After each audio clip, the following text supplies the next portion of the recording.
अस्सलाम वालेकुम नाज़रीन, प्रोग्राम कराची टुडे और मैं हूं आपका मेज़बान बिलाल खान। आज सबसे पहले एक अहम डेवलपमेंट के ऊपर बात की जाएगी। हम नस्ला टावर के हवाले से जब बात करते हैं तो सुप्रीम कोर्ट के अहकामात के बाद इसको मिसमार करने का काम आगाज़ किया गया काम का, उसके बाद अब एक नई डेवलपमेंट ये सामने आई है कि नस्ला टावर की तामीर के जिम्मेदारान का तयन किया गया। सरकारी अफसरान के खिलाफ मुकदमा दर्ज किया गया। ये मुकदमा दर्ज किया गया फैरोजाबाद थाने में। और फिर इसके बाद आज होता यह है कि SBCA के दफ्तर में SSP इन्वेस्टिगेशन अल्ताफ हुसैन की सरबराही में जो है वो जाते हैं यहाँ पर गिरफ्तार करने अफसरान को जिनका नाम इस FIR के अंदर जिनको नामजद किया गया है। बहरहाल वहाँ पर DG से मुलाकात होती है, डायरेक्टर से मुलाकात होती है, लेकिन कोई बाहर आया या कोई बाहर नहीं जो है वो अंदर नहीं आया। सवाल ये पैदा होता है कि किस को गिरफ्तार किया गया। गिरफ्तारी खैर कोई अमल में नहीं लाई गई, बहरहाल मौक़िफ़ यहाँ पर दिया गया। इन तमाम चीज़ों पर बात करेंगे।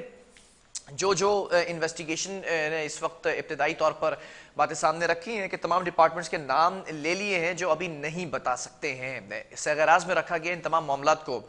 इस पर बात कर लेते हैं नुमाइंदा K21 न्यूज़ तारिक काज़मी से। तारिक, जानना चाहूँगा नस्ला टावर केस में अहम डेवलपमेंट जो सामने आई है, गिरफ्तारी अमल में क्यों नहीं लाई जा सकी जब SSP साहब खुद वहाँ पर मौजूद थे? देखिए बिलाल, आगा करते चलें कि नस्ला टावर का मसला दिन ब दिन संगीन होता जा रहा है। अदालती अहकामात पे कल कराची सुप्रीम कोर्ट की कराची रजिस्ट्री की एक समाअत हुई जिसमें अदालती अहकामात पर एक मुकदमा दर्ज किया गया। जो अफसरान, जो SBC के अफसरान इस चीज़ से मुलव्वस है नस्ला टावर की परमिशन देने में, उनके खिलाफ एक मुकदमा दर्ज किया गया। अच्छा, उसके बाद हुआ ये कि गुज़िश्ता शब DIG ईस्ट जोन की जानिब से मुक़द्दस हैदर जो है उन्होंने 28 दिसंबर मतलब गुज़िश्ता शब एक टीम तश्कील देने, टीम के अंदर SP इन्वेस्टिगेशन अल्ताफ हुसैन को सरबरा मुकर्रर किया गया, जबकि ये SP Jamshed zone Farooq Ahmad Bajrani, DSP Yusuf Jamal, SHO Khushnoor Javed जो फिरोजाबाद थाने के SHO हैं, निसार अहमद जो इन्वेस्टिगेशन ऑफिसर हैं, उनको एक कमेटी के तौर पे बनाया गया। कमेटी तश्कील देने के बाद कमेटी ने आज सुबह हमें देखने में आया कि SBC के दफ्तर में दोपहर 12:30 बजे के करीब भारी नफरी के साथ छापा मारा। छापे की सरबराही उस टाइम भी SP जो अल्ताफ हुसैन हैं इन्वेस्टिगेशन वो कर रहे थे। कार्रवाई के अंदर जब कार्रवाई की जा रही थी, जब छापा मारा जा रहा था, पुलिस की भारी नफरी मौजूद थी। किसी को अंदर आने की इजाजत नहीं थी, किसी को बाहर जाने की भी इजाजत नहीं दी गई। अच्छा, छापे के दौरान DG जो SBC हैं सलीम रजा खोड़ो और डायरेक्टर ईस्ट जमील मेमन दोनों अपने दफ्तर में मौजूद नहीं थे। अच्छा। इस चीज को मैं निशानदेही करता चलूं कि दोनों अपने दफ्तर में मौजूद नहीं थे। जैसे छापे की इत्तला इन लोगों तक पहुंची है तो पहले DG SBC है सलीम रजा खोड़ो दफ्तर पहुंचे हैं। उसके बाद डायरेक्टर ईस्ट, क्योंकि डायरेक्टर ईस्ट का होना इस वजह से लाजमी था क्योंकि ये जो नस्ला टावर का मामला है ये जिला शर्की के अंदर लगता है, तो उस वक्त के इन्वेस्टिगेशन में जमील मेमन को भी लाजमी शामिल किया जाना चाहिए था। तो दोनों एक के बाद एक दोनों दफ्तर पहुंचे हैं SP इन्वेस्टिगेशन में। अच्छा, मीडिया को एक और चीज आगा करते चलेंगे, मीडिया को अंदर जाने की इजाजत नहीं दी गई थी। ठीक है। जो चीज थी SP इन्वेस्टिगेशन पहले ही आगा करके गए थे, जो भी तफसीलात होंगी मीडिया के सामने एक ब्रीफिंग के तौर पे पेश की जाएंगी। दो डिपार्टमेंट, मेन डिपार्टमेंट थे जिनके ऊपर जो SP इन्वेस्टिगेशन की जानिब से अल्ताफ हुसैन साहब की जानिब से बताया गया कि पहला एक लैंड डिपार्टमेंट और दूसरा master plan department. Master plan department इस वजह से जरूरी है क्योंकि जब तक लैंड डिपार्टमेंट एक परमिशन इशू करता है, एक चालान इशू करता है, जो उसके बाद मास्टर प्लान में जमा होता है जाके। फिर वो एक मास्टर प्लान सर्वे के बाद, रजिस्ट्री के बाद वो एक प्लान जारी करता है कि हाँ जगह मौजूद है, जगह ठीक है, ये लीगल जगह है, इसके ऊपर आप मास्टर प्लान पे इम्प्लीमेंट किया जा सकता है।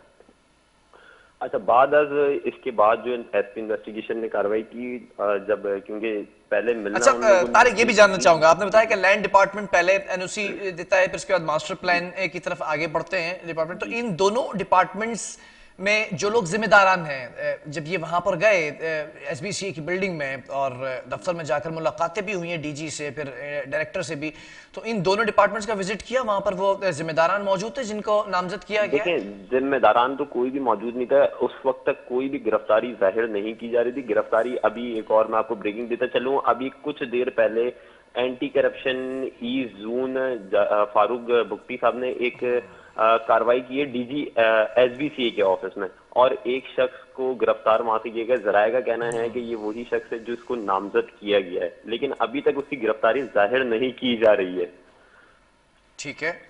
सवाल ये पैदा होता है ना कि इस एफआईआर में, इस मुकदमे में कितने अफसरान को नामजद किया गया है और कौन कौन से ऐसे अफसरान हैं जो अभी करंटली पोस्टेड हैं और कौन से ऐसे हैं जो रिटायर हो चुके हैं? तारिक, देखिए, मैं आगे करता चलूं कि पुलिस जो डिपार्टमेंट ने इन्वेस्टिगेशन के हाथ में एक ऐसा लेटर भी लगा है जो 28 फरवरी 2013 को एसबीसी के हेडक्वार्टर में जो मीटिंग हुई थी, जो इजलास हुआ था, क्योंकि एजेंडा होता है, एक एजेंडा जो एक दिन पहले शाया किया जाता है कि इस मुतालिक हमारे डीजी से मुलाकात होगी और इस मुतालिक बात होगी और इस चीज की अप्रूवल ली जाएगी और इस चीज की अप्रूवल नहीं ली जाएगी।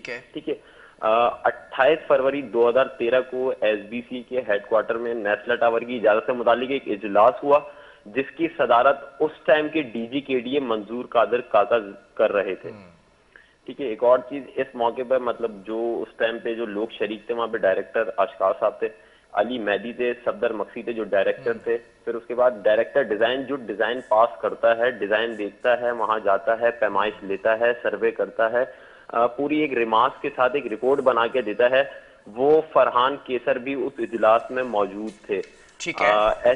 एसपी इन्वेस्टिगेशन ने एक और चीज बताई, मीडिया को ब्रीफिंग देते हुए एक और चीज बताई कि उनकी जो मुलाकात हुई है डीजी एसबीसीए से उनसे एक सलीम रजा खोड़ो से मुलाकात हुई और डायरेक्टर एडमिनिस्ट्रेशन से उनकी मुलाकात हुई। ठीक है। जबकि एसपी अल्ताफ हुसैन का मजीद कहना था कि 4 से 6 डिपार्टमेंट और इस चीज में मुलव्विस हैं, जिनके सबूत उनको। अच्छा, आप एसबीसीए की जो है वो बीट देखते हैं तारिक, मैं ये जानना चाहूंगा उस वक्त जब ये बिल्डिंग तामीर की जा रही थी 2013 के अंदर, उस वक्त डीजी कौन थे? उनका कोई तस्करा हुआ है अब तक इस मुकदमे में, इस तमाम कार्रवाई में? जी, अभी तक आज जो छापा मारा गया है, उस टाइम के डीजी जो एक 28 फरवरी 2013 को जो एसबीसी के हेडक्वार्टर में इजलास हुआ था, उसका एक लेटर इशू होता है। अच्छा, एक लेटर इशू होता है, उसके अंदर बताया जाता है कि कौन कौन डायरेक्टर है, कौन डिप्टी डायरेक्टर है, कौन डिजाइन डायरेक्टर है जो इस चीज को पास करेगा, और जो इस नेस्ला टावर से मुतालिक या दूसरे डिपार्टमेंट से मुतालिक या दूसरी बिल्डिंग से मुतालिक एक एजेंडा रखा जाता है जिसकी मंजूरी वहां उस इजलास में दी जाती है। जो बड़े डिजाइन होते हैं, जो बड़े प्रोजेक्ट्स होते हैं, उनकी मंजूरी दी जाती है। उस वक्त के जो डिप्टी डायरेक्टर थे डीजी केडीए मंजूर कादर काका, उस टाइम उस इजलास की सदारत कर रहे थे। ठीक है। ठीक है। जबकि एसपी इन्वेस्टिगेशन ने आज मीडिया ब्रीफिंग देते हुए बताया कि 4 से 6 डिपार्टमेंट और मुलव्वस हैं जिनके खिलाफ कार्रवाई की जाएगी, लेकिन उन्होंने अभी तक नाम बताया नहीं गया मीडिया को ब्रीफिंग दे। कुछ आप इस वक्त प्रेडिक्ट कर सकते हैं कौन कौन से डिपार्टमेंट हो सकते हैं जिनका काम बराह रास्त रहा है इस बिल्डिंग को तामीर कराने में? देखें, एसबीसी के अंदर टोटली 36 डिपार्टमेंट है, जिसके अंदर ए टू जेड है, land department, media department, administration department, challan department, ये सारी चीजें, सर्वे डिपार्टमेंट, फाइनेंस डिपार्टमेंट, ये सारी चीजें अब उनकी जानिब से किन किन डिपार्टमेंट के मुलव्वस होने का खदशा जाहिर किया जा रहा है, ये तो कहना थोड़ा सा मुश्किल है कि किन किन, लेकिन जो मेन डिपार्टमेंट है वो 2 डिपार्टमेंट है, एक लैंड डिपार्टमेंट और एक मास्टर प्लान डिपार्टमेंट, क्योंकि ये 2 मेन किरदार अदा करते हैं किसी भी प्रोजेक्ट को बनाने में, किसी भी प्रोजेक्ट को गिराने में, ये 2 मेन किरदार अदा करते हैं। आज जो चीजें, जो डॉक्यूमेंट्स तहवील में लिए गए इन्वेस्टिगेशन ऑफिसर्स की जानिब से, कुछ मालूम हो सका है पुलिस से कि कौन कौन से ऐसे डॉक्यूमेंट्स हैं या कौन कौन से ऐसे अफसरान हैं जिनके नाम सामने आने का खदशा है? अब देखें, अफसरान की एसपी इन्वेस्टिगेशन ने किसी भी चीज की, पहली चीज तो ये कि मीडिया को बाहर ही रखा गया, मीडिया को किसी सूरत अंदर जाने नहीं दिया गया, जबकि मीडिया ने जब मीडिया पर्सन से उनसे सवाल किया कि कौन से अफसरान मुलव्वस हैं और कौन कौन से डिपार्टमेंट मुलव्वस हैं, तो उन्होंने एक ही चीज जाहिर की कि अगर अभी हम नाम जाहिर कर देंगे तो वो लोग मोहताद हो जाएंगे और वो लोग या तो मुल्क छोड़ के फरार हो सकते हैं या शहर छोड़ के फरार हो सकते हैं, जिनके बाद कार्रवाई थोड़ी सी सुसराफी का शिकार हो जाएगी। जी। और इस वक्त अगर नेस्ला टावर की बात की जाए एक्चुअल पोजीशन की, तो कितना फीसद मिसमार किया जा चुका है? क्योंकि 1 हफ्ते का टाइम फ्रेम दिया गया है chief justice of supreme court of Pakistan की जानिब से। देखिए, नेस्ला टावर की अगर बात की जाए तो अगर 100% के ग्राफ लिया जाए तो उसमें से 60% नेस्ला टावर को तोड़ा जा चुका है। जो बेसिक ढांचा है, बेसिक स्ट्रक्चर है उसका, वो अभी बकाया वहां पे मौजूद है, जबकि 13 फ्लोर 14 फ्लोर जो अपर फ्लोर्स हैं उनको थोड़ा मिसमार किया जा चुका है।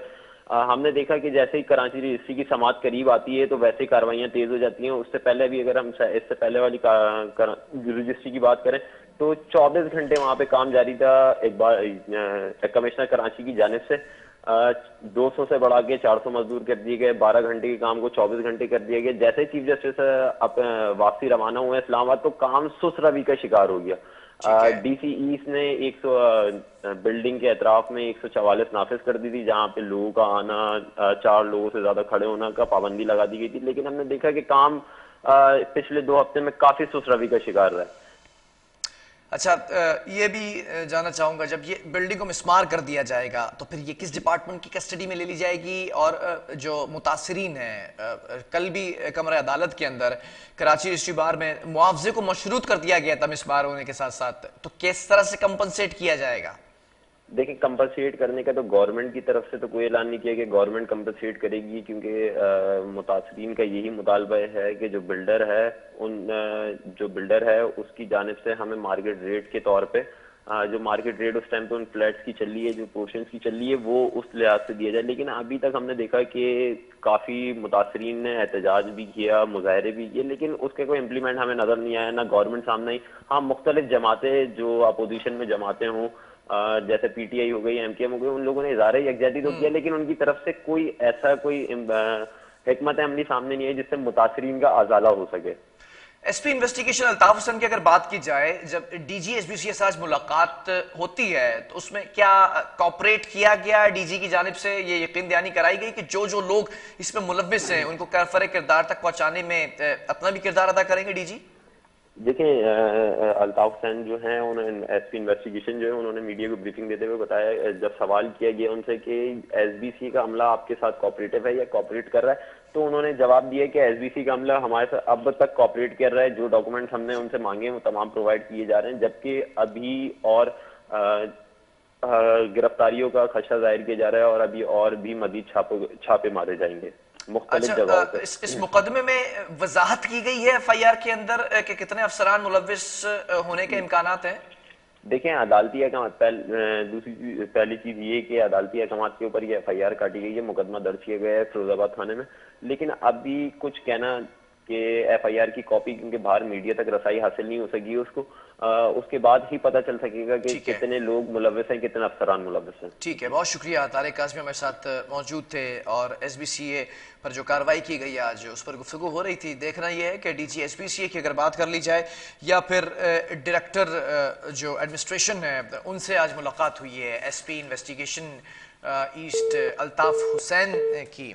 अब तमाम चीज़ों को सहगराज में रखा गया और उसकी बड़ी वजह भी ये बताई गई है कि अभी अगर मीडिया ब्रीफिंग दे दी जाएगी, उन अफसरान के नाम सामने लाए जाएंगे तो शायद वो मोहतात हो जाएंगे। अभी ऐसा लगता है कि एसबीसीए के गिर्द घेरा तंग होता नजर आ रहा है। लेकिन एक और अफसोसनाक बात यह भी है कि जो chief justice of supreme court of Pakistan के इस्लामाबाद जाते ही काम सुस्त रवि का शिकार है। 1 हफ्ते की डेडलाइन है। देखना यह कि 1 हफ्ते में कैसे इस नस्ला टावर को मिसमार किया जाता है और मौली मुआवनत को जो मशरूत किया गया है कि मौली मुआवनत आपने करनी है, जो मुआवजा है, जो लोगों को पैसे देने, वो कैसे उनको रिफंड किए जाएंगे। तमाम चीजें हैं, वक्तन फवक्तन अपडेट इस प्रोग्राम के सेगमेंट में करते रहेंगे। आपको वक्फा लेंगे, इसके बाद कुछ और स्टोरीज हैं उस पर भी बात कर लेंगे।